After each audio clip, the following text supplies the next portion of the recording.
Light is everything in photography, but in landscape photography, it's the difference between a snapshot and a showstopper.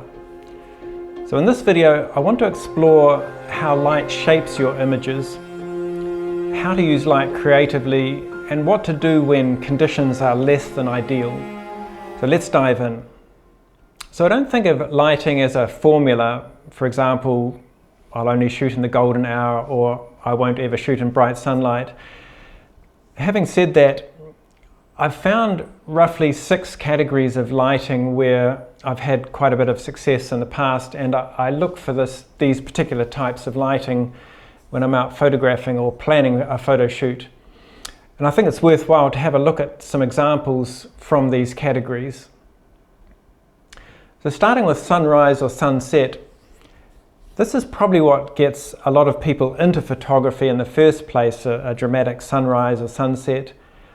And while it can be cliche, once you get past the obvious, it often provides the most dramatic and varied lighting on the landscape. And I have a rule when shooting sunrise or sunset, and that is to look the other way. Often the light given off by that low sun is really dramatic on the landscape, or it can be quite soft and subtle if there's a fair bit of cloud around. You can also get some great shots shooting straight into the sun and including the sun in your frame. And this works quite well if there's a bit of haze or mist to soften the brightness of the sun. Having the sun in the frame can also silhouette your subject and really simplify a composition, which can make the image more impactful.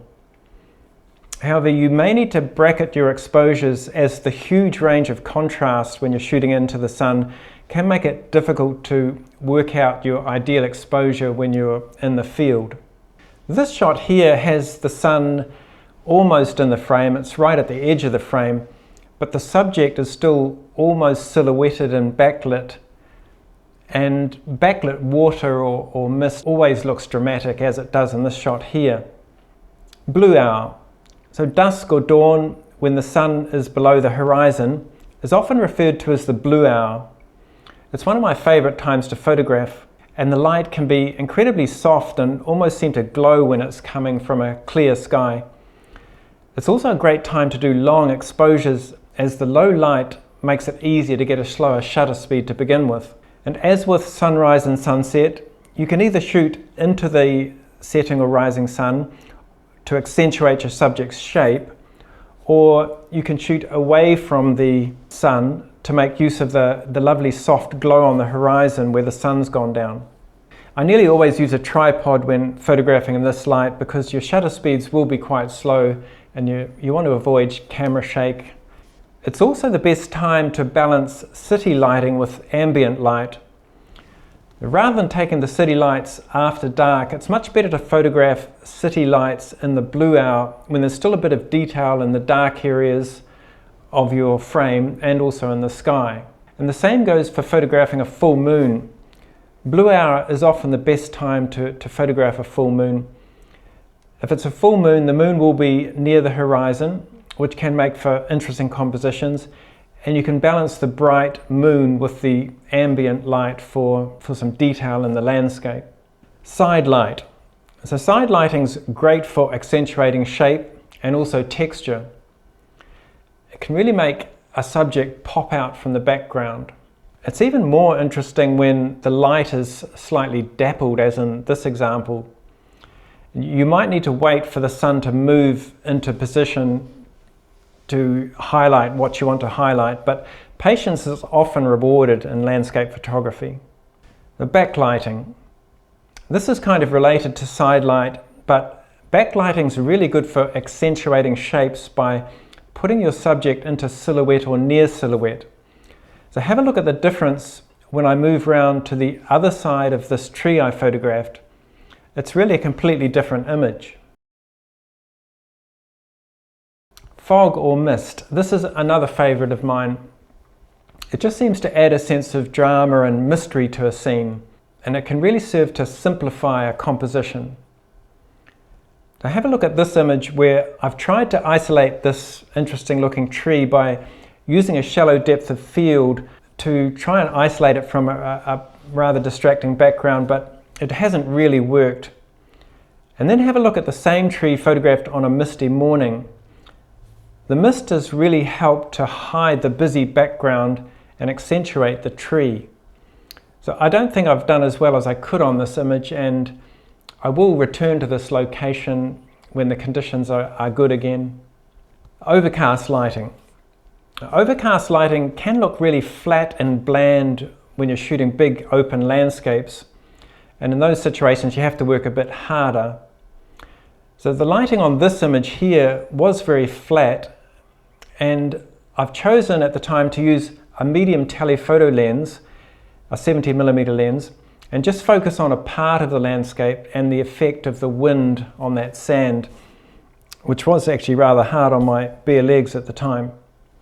Overcast lighting's great for photographing in forests, where the more diffuse light is much better for accentuating detail and bringing out the shapes of the trees. Bright sunlight in forests tends to be very high contrast, and it's much harder to work with bright sunlight when you're in a forest. And overcast lighting is also ideal for photographing waterfalls or any moving water, because bright sunlight often leads to burnt out highlights on moving water. And the dimmer light also helps to slow down the shutter speed, which can give a bit of motion blur to your water, which makes it much more dynamic looking. So now on to challenging light situations, and for me this is mostly midday sun, especially when there's no clouds to bounce a bit of light around. So midday sun with a blank blue sky is my worst case scenario. But one way to make the composition more interesting is to slow the shutter speed down, though you do need something like moving water or clouds for this to work. Have a look at this example. So this shot was shot at 1/100th of a second, and here's the same shot with the shutter speed slowed down to 30 seconds. So I think the longer exposure makes for a more interesting image. And all of these following shots were taken close to midday in bright sunlight. I have used a neutral density filter to slow the shutter speed right down. Another way to get more out of midday harsh sun is to work in black and white. Make sure you don't convert to black and white in camera, however, because the color information gives you an extra level of control in post-processing. So stick to shooting in color, and I'll show you how this works in Lightroom. So over here in the Develop module in Lightroom, I simply need to click the black and white button in the basic panel. Then I can adjust the tonal sliders, get a bit of contrast. But it's even more powerful if you go to the black and white tab, activated the targeted adjustment tool, or TAT for short, and then drag on areas of color in the image that you want to make darker or lighter. And this effect is even more pronounced if you have clouds in the scene, because the clouds being white will stay bright while the blue sky can be made much darker. It's it's almost a polarizing effect in black and white processing. So to sum up, light is the magic ingredient that can make or break a composition.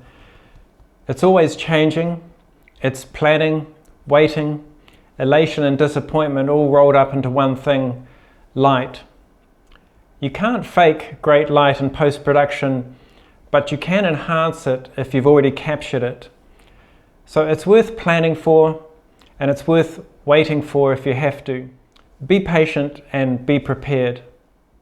And although I've broken light down into 6 broad categories, in reality there's a lot of crossover between these categories, and if I had one rule to rule them all, it would be your light should be interesting. It should really make your composition sing. It's really that simple. What works for one composition won't work for another. So be observant, experiment, and have fun out there. Thanks for watching. I'll see you in the next one.